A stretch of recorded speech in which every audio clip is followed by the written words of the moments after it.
Olá, nós estamos agora, vamos resolver o problema suplementar número 9 do capítulo 4 do livro da Beatriz Alvarenga, do qual trata de equilíbrio de um corpo extenso.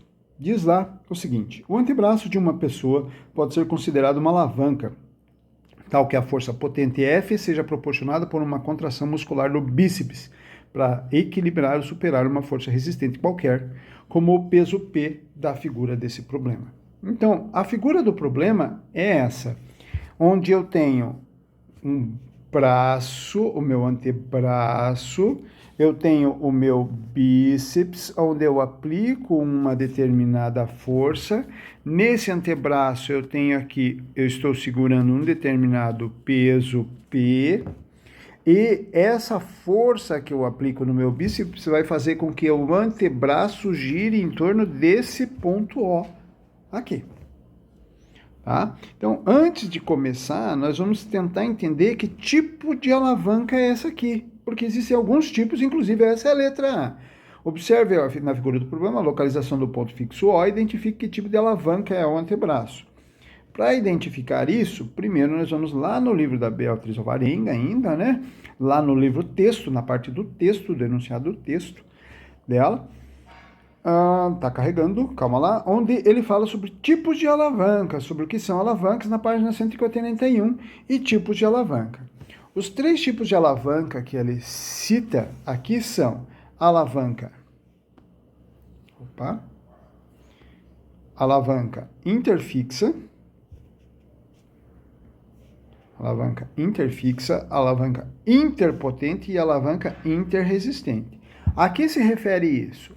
Uma alavanca ela é composta basicamente de um ponto fixo, de um ponto onde você aplica a força que você chama de força potente e de um ponto onde você tem uma resistência, que é aquele objeto, aquele peso, aquela onde você quer levantar, que você quer exercer aquela sua força. Tá? Então, aqui eu tenho o ponto fixo, a força potente e aqui a força resistente. Ok? Esse tipo de alavanca, o ponto fixo, está situado entre os outros dois pontos. Então, ela é chamada de interfixa. Nesse outro aqui, o ponto que está entre os demais é o ponto... é a minha força potente. Então, essa alavanca é chamada de interpotente, porque ela a força potente está entre a força resistente e o ponto fixo. Essa última eu tenho, entre os demais, eu tenho a minha força resistente, entre os demais. Então, ela está entre a força potente e o ponto fixo. Tá? Então, essa aqui é a interresistente. Vamos voltar lá para a nossa análise, ver o que está acontecendo ali. Então, aqui nós podemos ver que eu tenho aqui uma barra. Eu tenho uma barra, que é o antebraço. Essa barra, ela tem um ponto fixo aqui. Eu tenho a aplicação da minha força potente aqui. Tem a aplicação da minha força potente aqui e eu tenho a aplicação da minha força resistente aqui. Então, essa aqui é a força resistente e essa aqui é a minha força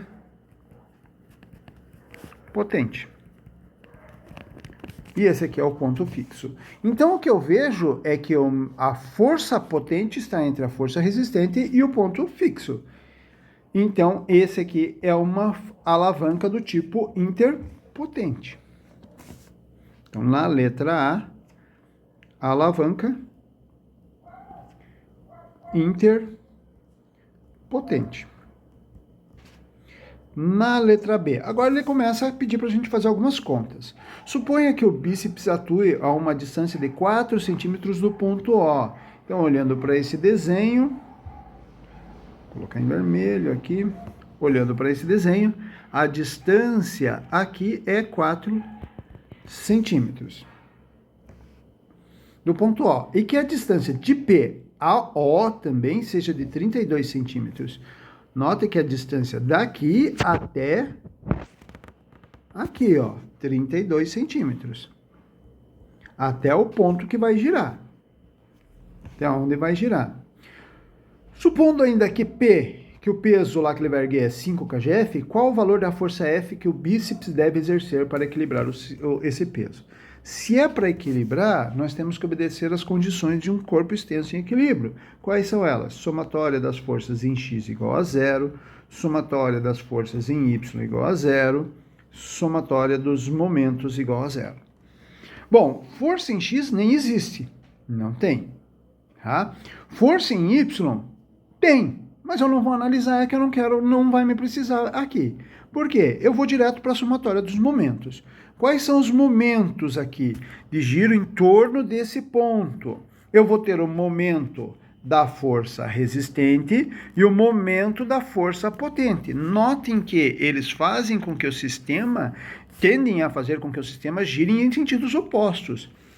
O da força resistente está no sentido anti-horário, então aqui eu vou usar pelo nosso padrão como sinal positivo, e o da força potente está no sentido horário, então vai ser negativo. Então o que eu tenho aqui é que o momento da força potente, resistente, que é a do peso, menos o momento da força F. Isso vai ser igual a 0. Vamos aplicar. Momento da força potente é força vezes a distância. A força é o peso, 5 kgf, vezes a distância que ele está sendo aplicado, é 32 centímetros. Menos, momento da força F lá, vai ser a força F, que eu não sei, vezes a distância que ela está sendo aplicada. É a distância do bíceps aqui, ó. Tá? Do músculo do bíceps, 4 centímetros. 4 centímetros. Professor, não preciso passar tudo para o sistema internacional? Não necessariamente, continuo trabalhando nessas unidades. O que importa é não misturar a unidade, gente. É não misturar e representar no final a unidade correta também. Então, aqui, arrumando esse meu sistema, vocês podem fazer essa conta, vocês vão chegar que F, a força F igual a 40, o quê? kgf. Esse é o resultado da força que o bíceps tem que fazer quando estiver erguendo 5 kgf, considerando essas medidas aqui, ok?